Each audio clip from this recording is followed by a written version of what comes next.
So, why don't you introduce yourself?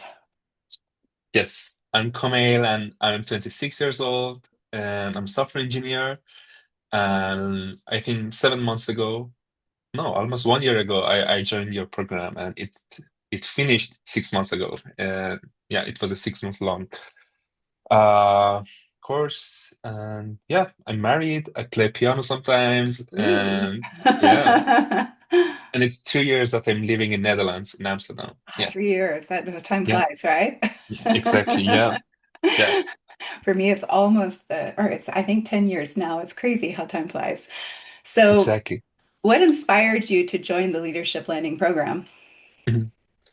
Um, I was working in a company named IO, and my colleagues and my team leads, they were all out of the sudden talking about Soros course, Agile course, leadership course, and I was so curious about that. And I followed you on the LinkedIn and I saw your posts and I felt connected to that because before that I also did some kind of mini courses about leadership. So it was really what I really wanted. And yeah, that inspired me to sign up for the course. Nice, Yeah, nice. yeah. So, all of those posts I make on LinkedIn are worth it Yeah. then. Yeah, exactly. Yeah. So, where were you in your personal or professional growth journey before starting? Hmm.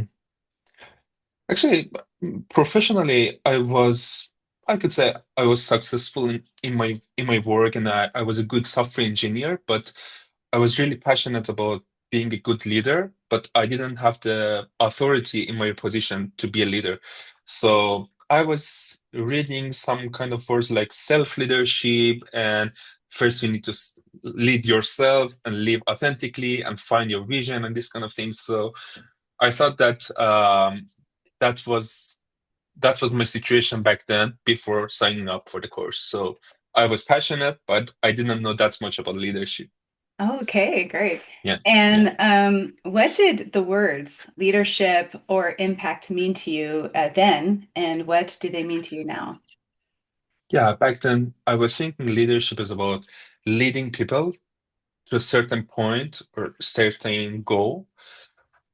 But now I think leadership starts from within, and first you need to find your authentic self and face your fears, and then try to not go on the automatic mode. And uh, yeah, I think leadership starts from there, and at the end, you will find yourself in a way that you can help other people, like like yourself, but for example, 2 years ago, and you can help them in that way. So that is the impact right now.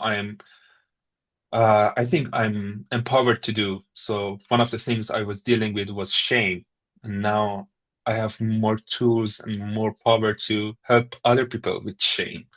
So, but this journey is an ongoing journey for me. So right now I'm in the middle of that, I think. Oh, lovely. And Yeah. you say something really important there. It's not about dragging others to an end goal. It's Yeah. almost in a way like building up others to be leaders too. Yeah, exactly. Yeah. Yeah. You said it better than me. Yeah, that was a good mistake. Yeah. And which parts of the program stood out most? A session, a story, reflection, or a particular tool? Mhm. For me, I think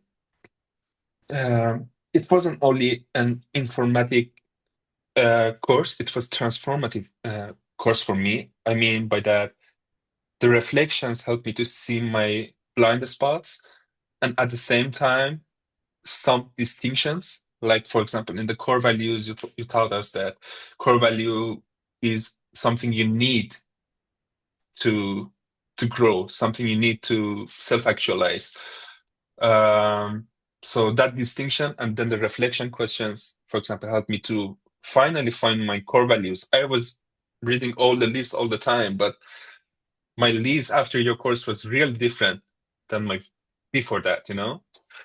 So I think the reflections and the metaphor for the dragons and the distinctions, this combination was the boldest for me.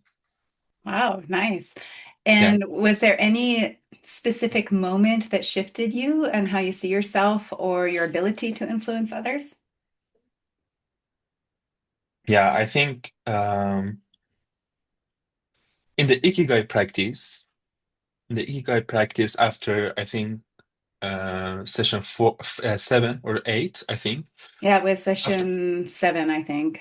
Yeah. yeah, after lots of reflections, knowing our personality, fears, and everything, finally I could have find something that I can enjoy and at the same time earn money with that. And out of the sudden, my desperate being of finding my purpose became the very interesting moment for me that I could finally say, if someone asked me, what is your purpose in life? I can say, I want to be a source of self-actualization for myself and all other people around the world. So this simple sentence changed my life.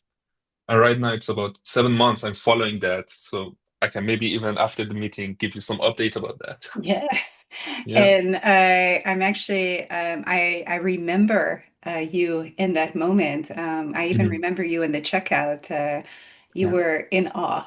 Like Yeah, exactly. everything just kind of like clicked together, and it was almost like a big weight had been lifted off of your chest. So I Exactly. still remember it. So I think Hmm. that is the shifting moment for you. Yeah. And which framework or exercise do you still use today? For example, the values map, the dragon metaphor you just mentioned, Enneagram, Hmm. shifting cycles, Hmm. worthy goals, any framework Hmm. that we use. Hmm. I think I use worthy goals, the 3S for stretching and stimulating significance. I use that every time that I want to move toward my visions to have worthy goals. And I remember a distinction for stretching that it shouldn't be, for example, not a stretching or too stretching or you will be ripped off and this kind of stuff. So the worthy goal, if I want to be summarizing it, and I double check my eco cycle planning because sometimes I think I'm overcommitted to lots of things that I need to disrupt them, then start new things. So I think these two are my daily or weekly tools that I'm using. What about the Ikigai? I didn't change that after that, so it was a one-time thing. And about the core values, I review them every 3 months to see, based on the situations, how it works. And about the fears, I think my day-to-day thing is my courageous conversations with others and also with my dragons. Yeah. Yeah. And it's interesting that you mentioned that you revisit values. A lot of people think values are stagnant. Of course, they don't change as quickly as behavior or convictions, but they do shift as you grow. So, Yeah. as you evolve, as you integrate with your dragons, it could be that you don't need something from your environment anymore because you provide it by yourself. Yeah. Yeah. Yeah, exactly. Yeah. True. The way that you say it, also how you don't really visit the ikigai often, that's something you don't change often. It's your reason for being, right? Yeah. That's quite solid. It's based from your core. So Yeah. yeah, it's beautiful to hear because the let's say the amount of time that you use the different frameworks are pretty much how you should be using them. So Oh, yeah, really? it Nice. makes me feel good to hear you say it like this. Mhm. Um, how has your approach to creating impact with colleagues, friends, or your community changed since completing the program? Hmm. I think I developed um, a kind of empathy because of the path I've gone in the course. I saw my own fears, how they are controlling me, how I go to the freeze or flight mode. Um, it brought some kind of empathy to others when they're acting in some way that is, "Hmm, I don't like them." And also about the impact, it helped me to have better communication by courageous conversations because mm, I was too afraid to share what I think about something or how a situation is not appropriate for me that I would have missed opportunities to perform. So I was hiding myself before the course, but after that, right now, I did many